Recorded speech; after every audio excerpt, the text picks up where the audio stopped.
we perhaps perceive directly. And so the question is, and people ask us questions, so we have to, God has put us in a place to be as his ambassadors. So sometimes we have to answer questions that, you know, are at the limits of what he's told us, and we just don't know. So we have to be careful when we're answering those questions in that we just don't know. We have to admit we don't know about some things.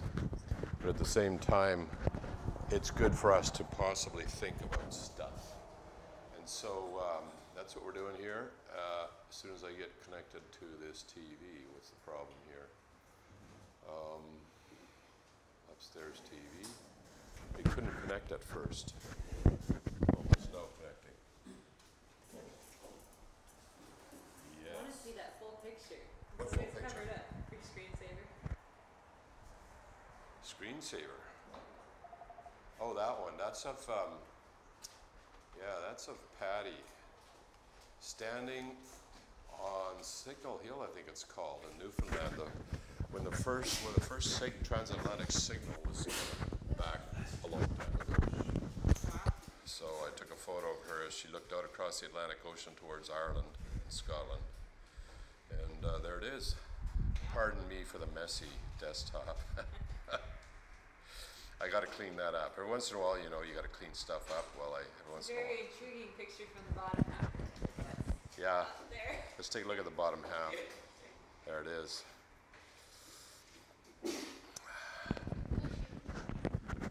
So at some point, I'm going to actually get this lined up here.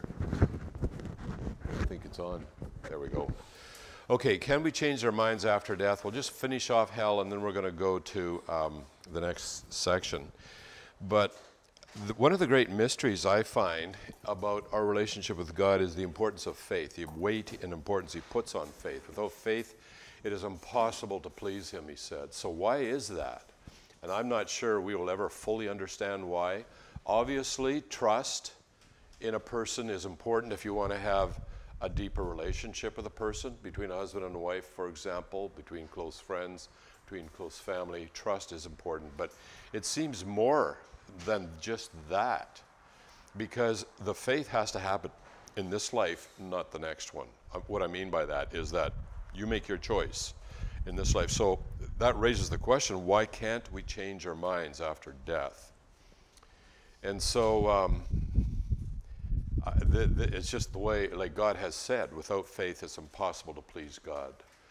And so it seems that at the moment of death, the whatever faith has led you to commit to, you are committed to now for all eternity. There's no possibility.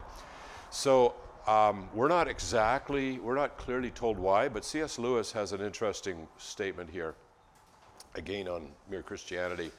What is the good of saying you're on his side then, when you see the whole natural universe melting away like a dream, and something else, something that never entered your head to conceive, comes crashing in, something so beautiful to some of us and so terrible to others that none of us will have any choice left.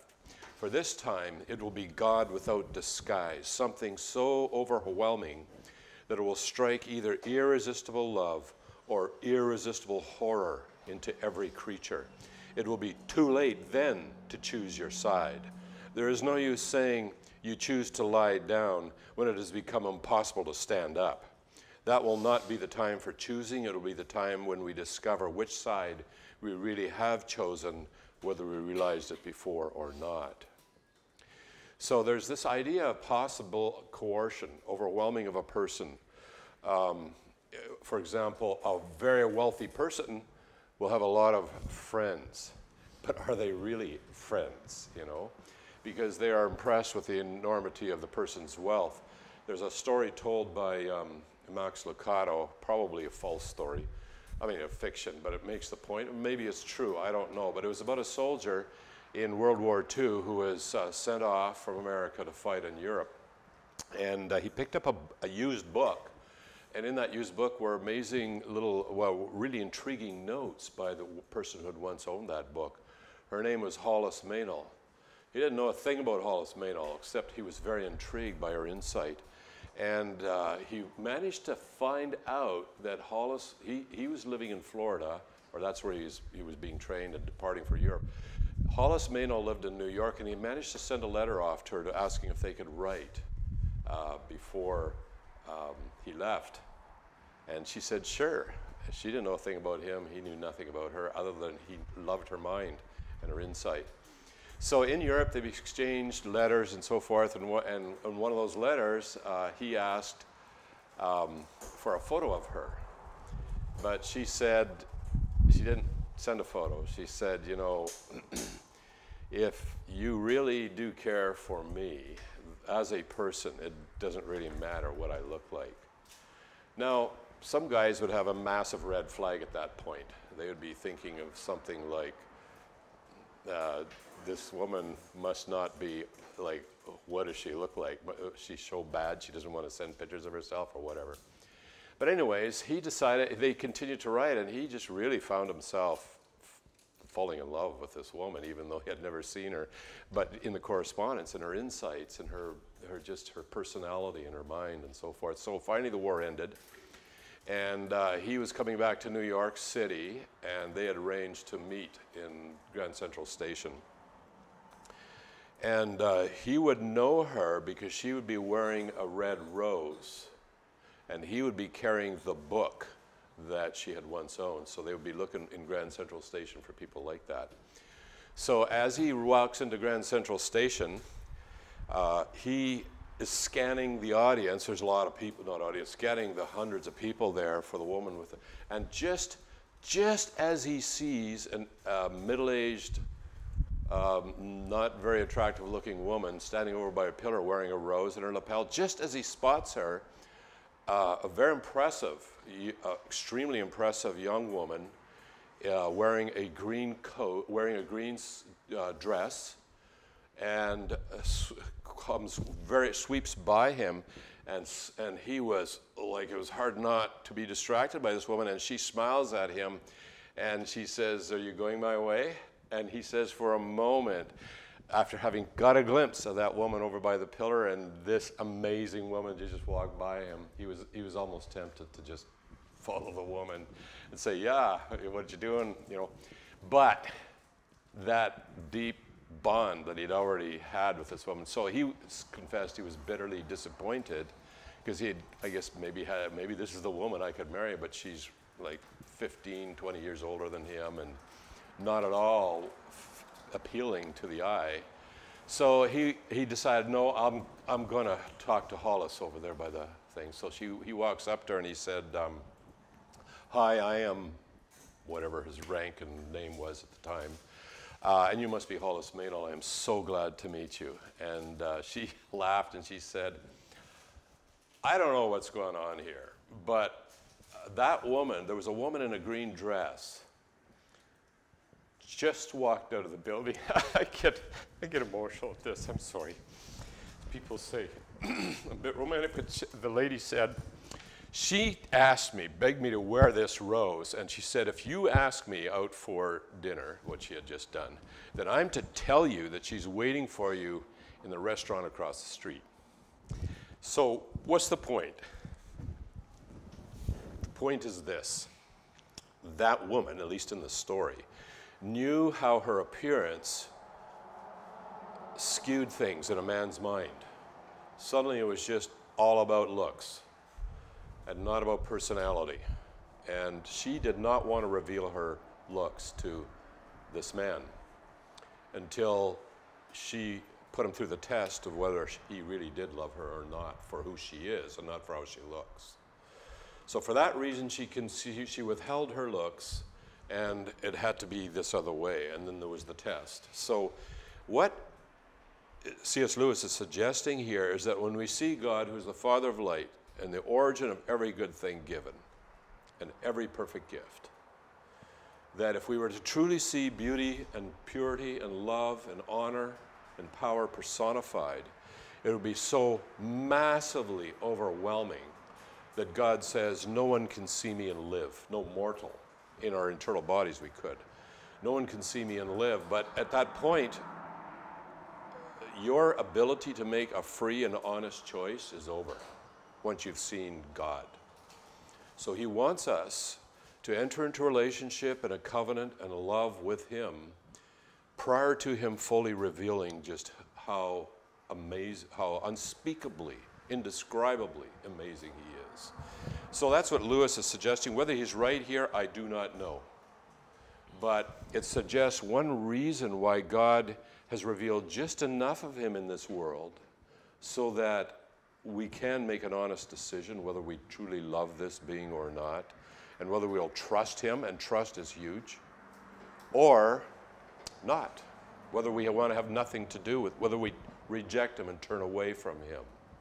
So like the guy in the story, he could have turned away from that woman over the pole, and Hollis, the real Hollis over there, probably wouldn't have told him who she really is, and just being friendly. I'm Hollis Maynell, but it was a test, and you failed. Oh, how terrible would that be? So anyways, why must hell be awful? This is the last question in the discussion of hell. So if the purpose of hell is to be a final resting place of evil, a cemetery of the dead, where all it has to do is just contain evil, why can't it be a 5-star resort so that these evil people don't continue to promote harm? But don't forget, get a bunch of evil people together, they will be harming each other. So right off the bat, there's a problem with that. But there's 2 passages in the Bible, well, not just 2, but here's 2 we'll look at, that help us understand what a person turns away from when they turn away from God. First one of my favorites, again, I got a lot of favorites. Every good thing given and every perfect gift is from above, coming down from the Father of lights, with whom there's no variation of shifting shadow. Contemplate that for a couple of years. Memorize that verse and think on it. Every good thing given. He is not just beautiful and true, and he is not just a God who loves. He is the origin of those things. The origin. It's where all those things came from, and he is those things personified. The second thing is something interesting Jesus said. He said, I am the vine, you are the branches. If you remain in me and I in you, you will bear much fruit. Apart from me, you can do nothing. And he spends quite a bit of time on this analogy of the branches and the vine and what happens when a branch is severed from the vine. But a branch needs to be attached to the vine or to the tree trunk in order to continue. It has life within it. It's got leaves. It's got nutrients. But if you detach it from the branch, from the trunk, those nutrients gradually get used up and fade, and slowly the branch dies. And it's not punishment, it's simply because the branch was no longer attached to the source of life. About 1.5 years ago, I cut down an aspen tree on my property, and I cut up the trunk it was in the wintertime, so I cut up the trunk for firewood. And you should always cut trees for firewood in the wintertime when the least amount of moisture is in them. That's a side note, by the way, for those of you who least amount of moisture in the winter. Well, I'm talking in Canada, okay? I don't know what it's like here in more warmer climates. Probably not true here. But in Canada, you know, a lot of the moisture disappears because so it won't freeze and split the trunk and everything else. It's not moisture less, it's just the least amount. In the summertime, it's just loaded with sap and moisture and everything else. So, but I cut the branches off and I lugged those branches down to a place where I spread them all out and let them slowly compost. Next spring, those branches, even though they were not attached to the trunk, all produced leaves, and those leaves began to unfurl the buds. Why? Because there were still nutrients in the branches that they had gotten from the trunk, and even though I'd severed it from the trunk, those nutrients didn't instantly disappear. And I've seen this quite a few times over the course of my life, where I've cut branches off in the wintertime, and in the summertime they sprout their leaves. The leaves weren't as big as the other leaves of aspen trees. They're maybe half the size, the trembling aspen. And those branches continued to have, many of them continued to have branches for probably 1 to 2 months. But gradually the nutrients got used up, and slowly all those branches died, the leaves withered, and that was the end. They eventually became dead and brittle, and that was the end of the branches. So what's the point here when we think back to Jesus? It's possible that that the things that are good within humanity are not only given to us by God, the ability to love, the ability to make friends and loyalty and so forth. Those are good things. The talent to compose beautiful music and art and so forth. Those are good things. You might think those are my things. God gave them to me and those are my things. And even if I didn't have Jesus Christ, in eternity after death, I will still retain those things. Maybe you will, but maybe you won't, because maybe it is actually God, the origin of all those good things, who sustains the goodness within every human being, or has given to that. Maybe that it's the goodness that he gives a human being lasts a long time. So even though they're not yet attached to the branch, if they're not believers, and never do get, throughout the course of this life, there are still those good things given, but eventually after death, they fade away. So eventually you got nothing. Nothing good remains in you. That's the possibility. It's hinted at by this. Apart from Christ, we can do nothing. And when Jesus says do nothing, he's not just saying like rotor tiller your lawn, your garden to plant things. That's not just what he's talking about. He's talking about good and wholesome things. So the point is that God is not only the origin of every good thing given, but he's also the sustainer of every good thing you experience and do, and every talent and ability you have in this life. He's the sustainer of those things. Or at least those things have come from him. But unless you become reattached to the vine, those things will gradually fade and die, like a branch severed from the vine does. So the implication is once a person is cut off from God after death, the presence of the Father of lights will be withdrawn, along with every good thing you thought came from you, but really what came from God and was sustained by God. So I thought about this. What would a minimum hell be? What would a minimum hell be if there wasn't actually any punishment and no like demons and stuff? It was just simply separation from the Father of lights and every good thing given and every perfect gift. So I thought about this. What would that be like? And I wrote this little description here. So let's take a look at it. What would it be like to enter a place that is the fulfillment of the wish to have nothing to do with God? With the departure of the presence of God would go any possibility of beauty, justice, and love. It would be the total negation of music, art, purity, and inspiration. There will be no virtue there, no patience, no perseverance. A kind thought will never cross what is left of your mind. Would it even be possible to retain sanity there, tormented by the unveiling of what nothing to do with God actually means? Hope replaced with pure and eternal despair. Merciless regret in the face of fading memories of love, beauty, and justice, not a shred of which will ever occur in that world. Eternal self-destruction at the hands of your own thoughts and conscience, tearing into what remains of you. It is there that one will know what the complete absence of beauty looks like and what a world utterly devoid of love, friendship, and hope feels like. A place of nothingness where every sound is the opposite of music and no sensation will ever, ever give even the most minuscule pleasure. That will be what it's like. I tried to imagine what it would be like to be totally cut off from the origin and sustainer of everything that is good in eternity. Now in this life, we're all like branches that have been severed from the vine, but we can be reattached. If we're not reattached, lots of non-Christians can do good things, but those good things are fading. Possibly, okay, possibly. Okay, another thought on hell. What we have seen, bits and pieces in the scripture is bad enough, but we have not even considered what the demands of justice might be for every moral violation we've ever committed, each one of which produce an exponential series of consequences, an expanding number of causal chains expanding into the future. The horror of the little we can imagine underscores why God, in his great love, stepped into this world as Jesus Christ and, quote, became sin on our behalf so that he could fully satisfy the demands of perfect love. In other words, he fully satisfied the demands of flawless justice so that he could then fully satisfy the demands of flawless love. So we don't have a God who's just standing up there and says, you better believe in me or I'm going to toss you into hell because I'll get really mad.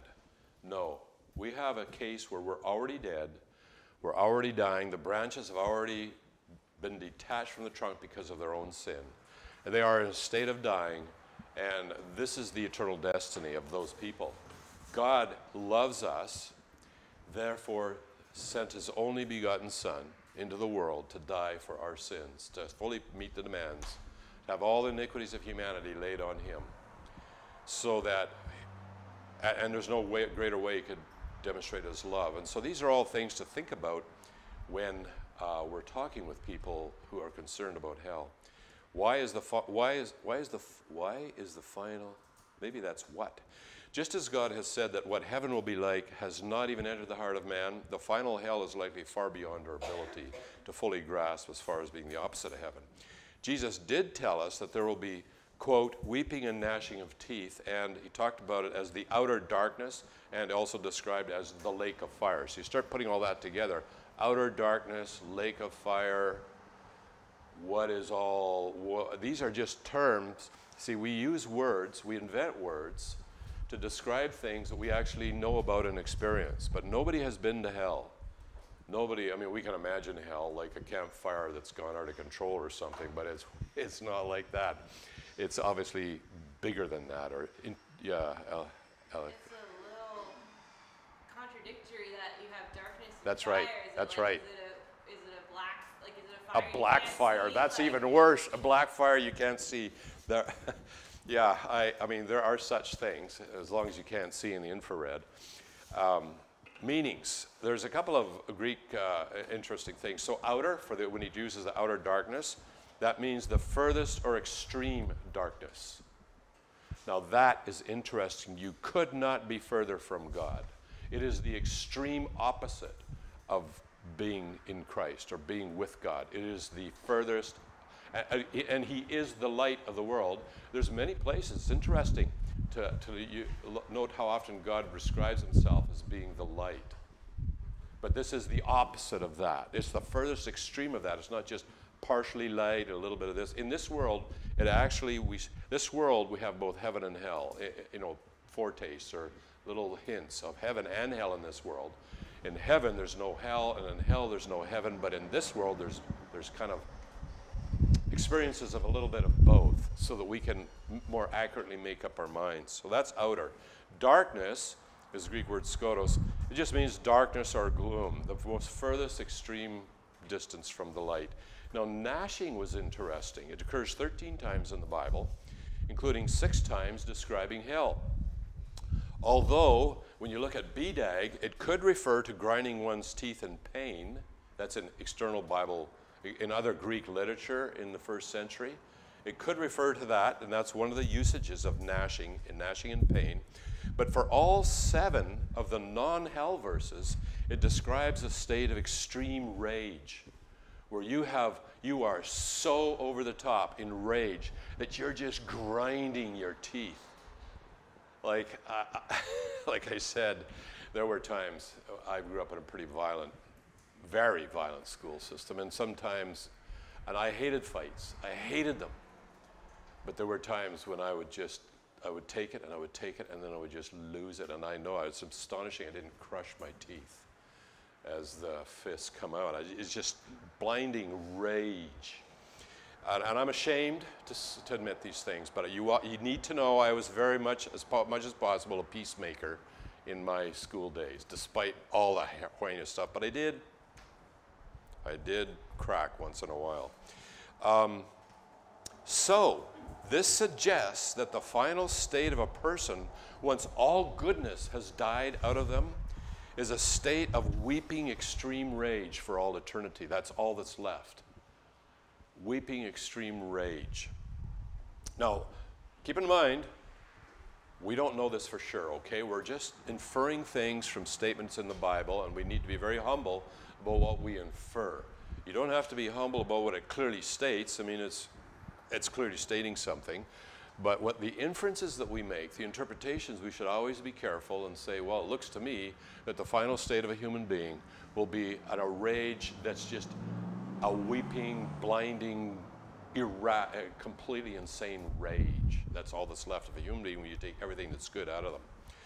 1 Thessalonians 1:10 describes hell as the wrath to come, but the wrath of God is not like human rage where you lose it.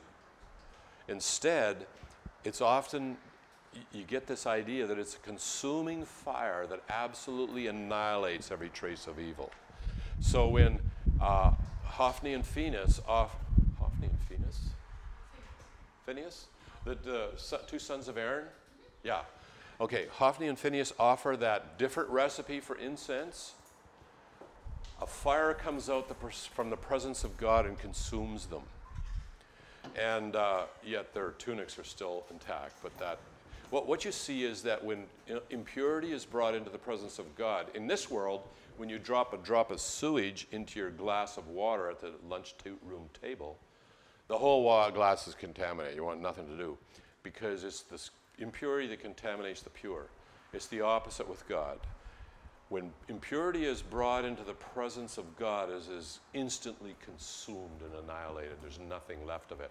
And this is probably another reason why, in this mortal life, we can't be brought into the presence of God until this final old nature has been removed and the mortal body has been resurrected into something immortal and indestructible and glorious. For God's children, though, there is still that fire, but it's a refiner's fire that purifies his children like gold. But for the lost, there's no purification, but the annihilation of evil. Point. If the final state of a person who has rejected God is a state of weeping, extreme rage, and say hate maybe, I don't know, then there must be a way to instantly and perpetually consume that steady outpouring of evil, an eternal purifying fire as it were.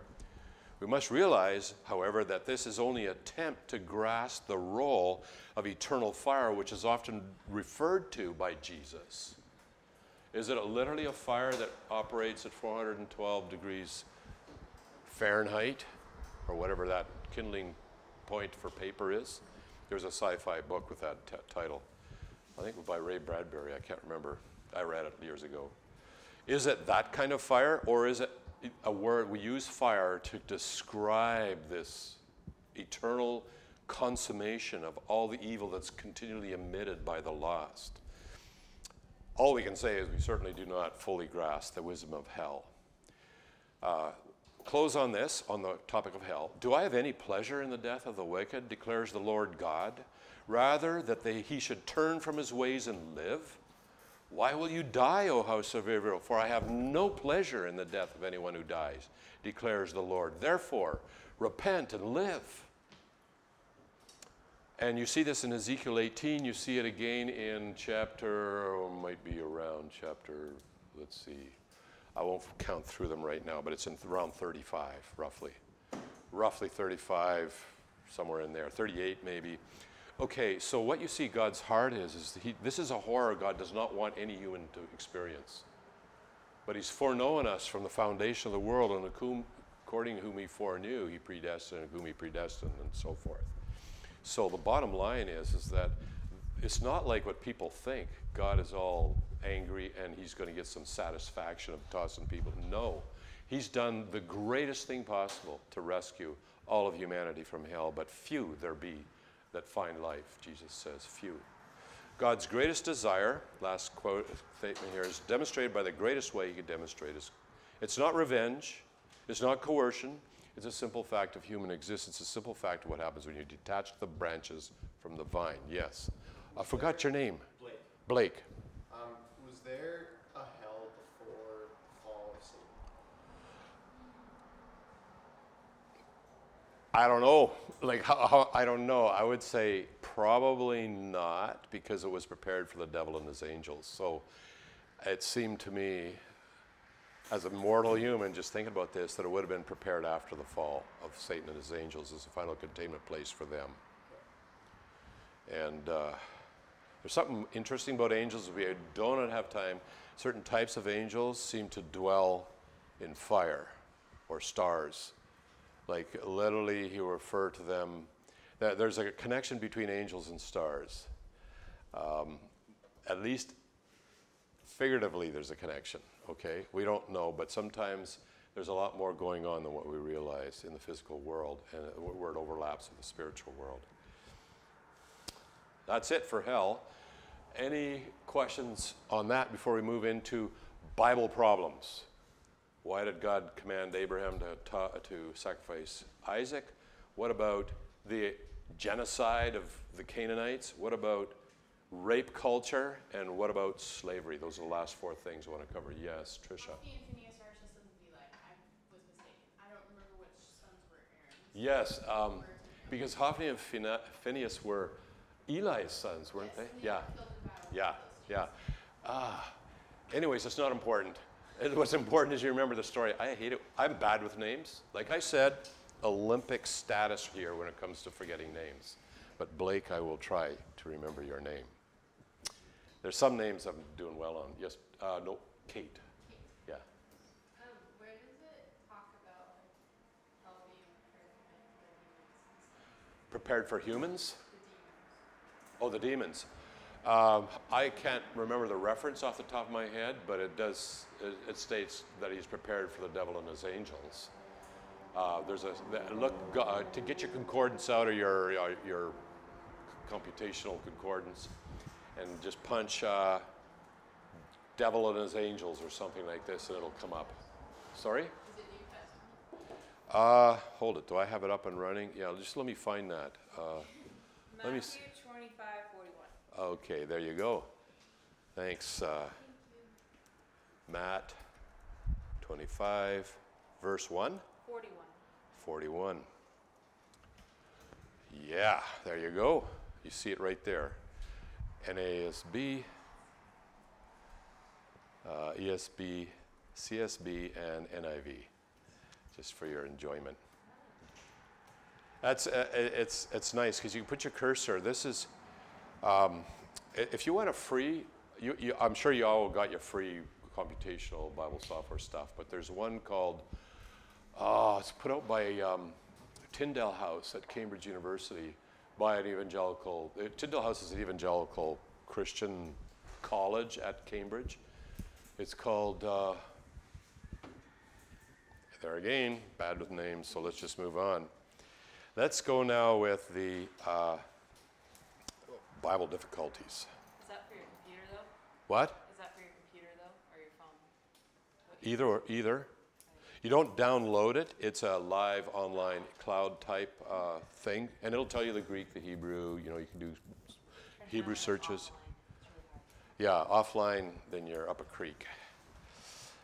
This one here I have is called Logos, and there's different levels of Logos, and I absolutely need BDAG and Halot. Halot is for the Old Testament, Hebrew, Aramaic. And unfortunately, it's very expensive. I got it on a deal, but. Okay, session 12, Bible objections. So let's start there. Abraham's sacrifice of Isaac. So let's pitch right in there. And main idea here, it's of great importance to understand the culture of the day and how God's request of Abraham fit in with that culture, as well as how it radically differed from the culture of the day. So let's take a closer look at this. So let's understand the culture of that era. And this goes on all the time now. We often condemn the practices of other cultures by using our own culture as the standard. So, for example, you know, our very first Prime Minister in Canada was John A. Macdonald. And John A. Macdonald, under his watch, under his jurisdiction, began what's known as the residential schools for all the First Nations across Canada. First Nations are what we call the original people, the Cree, the Anishinaabe, the Sioux, and so forth. Began residential schools where they, by force, took all the children from their parents and put them in these residential schools, which is a heinous, in my opinion, a crime against humanity. Like, that's horrible. And then, they had good intentions, because in England, which they were very much connected with at the time, only the upper middle class and wealthy could afford residential schools. So they thought, hey, let's put all these First Nations children in there to bring them right up to speed, and so they will just fit in with the European culture, and let's roll. Well, unfortunately, a lot of horrible things happened. There was not only the massive psychological trauma of children being taken from their parents from grade 1. And secondly, the abuse that went on in some of the residential schools, the government gave them into the hands of the Roman Catholic Church and the Anglican Church. I haven't heard a whole lot yet, but I heard a ton of abuse coming out of what the priests and the nuns did as far as pedophilia with the kids. It's just a national tragedy. And so today in Canada, everybody's like, statue of John A. Macdonald was torn down. Anybody who lived at the time, who might have been part of the Canadian government, tear those things down. And the implication is, if I had lived then, I would have not done those things. What a joke. No, the mere fact that they are operating according to the culture thinks now tells me that they would have operated according to the culture was then as well. And I know that there's same things going on here in America where, you know, tearing down statues or whatever. If I had lived then I would have never done this and that and the other thing. But that's just hypocritical. That's just hypocritical. We got to realize that there, but for the grace of God, I would have gone as well. I hate to think of this. I would hope that I would have a major problem with taking children from their parents. I would hope. I just don't wrap my mind around that. But that's the first thing we need to realize, is that we need to measure each culture by put ourselves in those cultures' shoes. And the same way individually, you can't judge another person until you've, not until, but you should, the first thing you should do when you're tempted to judge another person, put yourself in their shoes. Realize there's a backstory. So a human sacrifice of one's own child today is unthinkable. It's an atrocity. You know, like, oh, I really hope the Toronto Maple Leafs win the series. Where's my God? Here will sacrifice my firstborn child to the gods of sports so that the right team wins. You know, that would be just utterly unthinkable. But in ancient Near East, that was common practice, with many mentions, even in the scriptures, of sacrifice of children. In fact, I gave Nate a link to a video that was just sent to me last week by a friend of mine who's a member of an archaeological organization that does government-sanctioned archaeological digs in Israel. And it was a video of a ancient Canaanite site where they burned little kids to the god Molech. And they know it's Molech, which is mentioned in the Bible because they have found that the symbol of Molech in the ancient Canaanite culture was a bronze serpent, which is kind of funny because Moses lifted up a bronze serpent in the wilderness before they got to Canaan. But We watched it yesterday. oh, you watched that video? Okay, okay. So you gotta. So the reason I mentioned that video is that the Bible isn't just making stuff up to justify the invasion of Canaan. We'll come back to that when we get to that question. So, except for the sacrifice of Isaac, all are referred to as a great evil in the scriptures. Here's the point.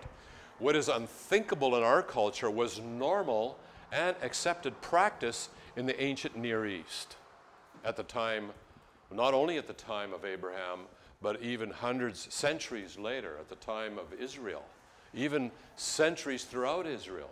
Israel moved in roughly 1400 BC, and they were exiled roughly, 500 BC. I mean, we're talking 900 years of Israeli history here, and even the later kings, such as Manasseh. That was the guy I was trying to think of yesterday, the most evil king of Judah. Still offered his sons as burnt offerings. Okay, so let's take an example of how cultural differences shape things. So according to the World Health Organization, 29% of all pregnancies are aborted, or 73 million per year, with the highest group being women in their 20s. In 2023, what that means is that our civilization is killing 29% of all its unborn children. Between a quarter and 1/3 of all the unborn children, all the children conceived in the world, are killed through abortion. What would make this particularly evil? So let's see, what would the ancient Near East Canaanites think about this? Well, they were sacrificing their children as an act of devotion, where they gave great value, something of the greatest value to their God. One case in the Bible we have, the king of Moab sacrificed his firstborn son, who was going to be the next king, to save his bacon from the Israelites. So it was an act of devotion of greatest value, but they could say we do the opposite. The bodies of our unborn children are simply disposed of as biological waste, effectively valuing them as worthless. They could find this shockingly barbaric, because we didn't even value the children that we killed, whereas they did. You could argue that they don't value them if they're willing to kill them. Well, but the idea here is, like, we look at the example of the king of Moab. They're in dire straits, and the idea was that the gods would not accept something they didn't, like something cheap. So the gods would accept only something of great value, and in that case, the king of Moab, the thing of greatest value would be the heir to the throne to him, his firstborn. So we can infer from that. Now, obviously, we can also infer that somebody might sacrifice a child to Molech who maybe had physical disabilities. That would probably go on as well. But if you really wanted to get the god's attention, it had to be the greatest value, and that's what we see in Moab's case, where it was his firstborn son, heir to the throne. And something actually funny happened. It says that then a great wrath appeared and Israel retreated or something. So it suggests there were demonic responses to these sacrifices to Moloch, at least sometimes. Point number one, we need to understand that different cultures have their own socially accepted practices. It would be unfair and even hypocritical to judge them from a secular perspective, but that still does not address the question of God asking Abraham to sacrifice his son. But point number two, God was asking Abraham to do something that was common and accepted in the ancient Near East culture. So it would not be absolutely shocking and abhorrent and unheard of what God is asking him to do. It would be normal in the ancient pagan culture that he lived, that was surrounded him at that time. But we also should note that there was no intent by God whatsoever to let Abraham actually go through with the sacrifice, because he'd already promised Abraham that through the descendants of Isaac would be the sands of the sea. And later on in Hebrews, we see that Abraham's theory was, well, maybe God will raise him from the dead. We see that in Hebrews. He believed that God could raise him from the dead. But there was a purpose for this. It was a test for Abraham. And the test, and often the word test is a little bit broader than just a test you write at the end of a course. It's actually also can be used as a way to refine and purify. So the test would change Abraham to be closer to the kind of person God needed him to be. Not that Abraham thought he needed to be, but the way God needed him to be. So it would be a huge event in Abraham's life. Extreme trauma, and God will often use extreme trauma, allow it or permit it in our lives to refine us like gold. And I can only look at my own life, that all the trauma that I've ever experienced, although it's hard to say how I still suffer the PTSD of my school days, constantly threats everywhere. But the test would change Abraham to be closer to the kind of person he needed to be. When the test was complete, we see in the scriptures there and in the account that Abraham would not be the same person. He would have made an intentional decision to respect and revere God above everything else, including the thing he most valued in this world, which was Isaac, his firstborn. Not his firstborn, but the heir to the tribe and the heir to his line for which God would bless the world. It would be essential for not only God's plan, but also make both Abraham and Isaac a better person than they would otherwise have been. Because don't forget, Isaac is involved here, and he jolly well knows what's going on, because he says, Dad, I see the wood and the fire, but there's the sacrifice. I also suspected it required cooperation, because there's only Abraham and Isaac. It would have required Isaac's cooperation. He would have understood that. And in some cultures, it was seen as the greatest honor possible to be offered up to the gods as a sacrifice. I don't know how Isaac would have seen it, but he may have seen it as a great honor.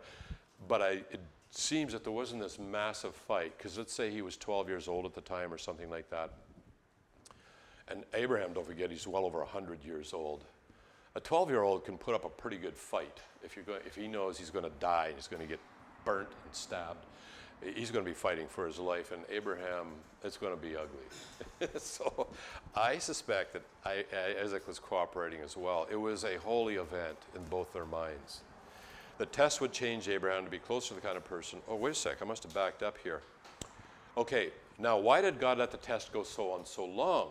Well, because we observed that God did not stop the test until Abraham took up the knife and was about to plunge it into his son. Sounds like the woman. What? Sounds like the woman in your story. Oh, yeah, the ultimate test. Well, why? Well, it's not until that moment that the most difficult point of the test takes place. It's the precise moment where you commit. Up to that point, you haven't committed yet. It's kind of like the first time I ever walked out on a high diving board, eh? Especially with me, I'm nearsighted, so you're not going to dive off a diving board with glasses on. So I can't, it's just a blur down there, and there's these thoughts. Did all the water disappear in the pool? You can't see water in the pool when you see as poorly as I do. You just see this outline of a pool, and you know there's a lot of cement and concrete down there, and you're standing at the end of the board. And I've seen a lot of people go to the end of the board and then and they go back. You're standing at the end of the board, and there's the moment where you jump and you start tensioning the board, and that's when the moment you commit, because there's no turning back after that. Even if you try and stop at that point, you may mess up and it's going to be bad. But so there's a point, an instant of commitment, and there was that point, and then God says, hold it. And at that point, Abraham would be a different man for the rest of his life, and probably Isaac as well. There was changes in both their lives, because you cannot go through trauma like that. And then just, okay, it's over now, let's go for coffee, you know. I'll take a grande Americano, you want a latte? Okay. Whew, glad that's over with. No, it's not like that at all. It would change them for life. But don't forget, God is also a God of healing as well. So the normal horrendous PTSD someone might have from going through an event like that, God is the God of healer. He had changed Abraham, that he had passed the test, and there's no hint amongst Abraham or Isaac that this had changed them into killers or whatever horrible things that it might normally. Abraham beseeches on God's behalf a few times for the evil Israelites. Yeah. Well, Moses does. Oh, that's right. Yeah. Abraham would be greatly blessed. So God says, as a result, and he says this after the test is passed, he says, as a result, Abraham would be greatly blessed, which means probably there's going to be a big time healing from what he just went through. And a lot more than that, he's going to make up above and beyond whatever Abraham had to suffer for God. It's going to be way beyond that, outweigh that. Secondly, his descendants, spiritual and physical, will be greatly multiplied to form the Jewish nation. Third, all the nations of the world will be blessed by the coming of the Messiah. There's a lot more, I think, goes on here, because sometimes a person has to be changed in order to bring God's plan to pass throughout history, like the consequential stuff we saw yesterday. So it's not just that God was going to do this and all he had to do is Abraham pass the test. No, the changes in Abraham, I suspect, were such that Abraham for the rest of his life, and probably Isaac as well, would really revere God. And by that reverence of God, it would have subtle consequences that begin to multiply outwards throughout history. And eventually the Messiah would come. And eventually all of us would be here today in this room. A remarkable contrast, though, with other ancient Near East sacrifices. In an ancient Near East child sacrifice to Moloch and Baal, the parents lost their child and gained nothing in return. Unless maybe you could argue the king of Moab. Maybe. Or not, it's kind of vague what that was that happened after he offered his son up. Why do they keep doing it? Well, why do people always keep doing their... If they see it doesn't work, people tell them, hey, it didn't work. Yeah. That's a very good point, Alexis. And I was just heard a brief history of Christianity in Hawaii. And that was the major reason the Hawaiians abandoned their gods. Because when the European sailors come and they did all sorts of stuff that was taboo and got scot-free away with it, the gods didn't seem to mind. They just thought their gods were powerless, and there came a point. Have you heard this? Yeah. Has Nate? Yeah. So sometimes that occurs, but I would say most of the time it's just foolishness is doing the same thing over and over again and expecting different results. I mean, I will say my grandmother was superstitious, and to my observation, nothing she ever did had any effect, but she's still greatly in her the superstition things. Now, in her 80s, she became a Christian. When Abraham gave his son to God, he got his son back. So this is the first contrast, totally the opposite of pagan religion. He got his son back, plus he got a whole lot more back as a result. Totally the opposite. So it was a stark, it would be a stark reminder for both Abraham and Isaac, just a huge difference between the pagan gods of Molech and others and God. For the rest of their lives, they would say, no, our God is massively different. And this may have been one of the major things that changed Abraham. It was a contrast between death and life, between humans making sacrifices and God providing the... See, up to that point, humans made the sacrifice. In this case, God intervenes and he provides the sacrifice instead. So again, there's another start. It's a foreshadowing, and maybe Abraham even picked up on this, that ultimately God will provide a lamb. Foreshadowing of the Lamb of God, Christ's divine sacrifice for our situation. Now, was it right for Abraham and Isaac to put them through that? It would have been traumatic, as I said, but A, it was common. B, sometimes it takes a great trauma to permanently change a person. But C, he greatly blessed Abraham afterwards. And so we can infer from that God's divine intervention replaced trauma with joy, divine healing, and a lifetime of closeness to God and blessing. Which, in retrospect, Abraham had said, I'd do it again. I'd do it again if God asked me. So we'll pause there, come back in 15 minutes, and look at the destruction of the Canaanites.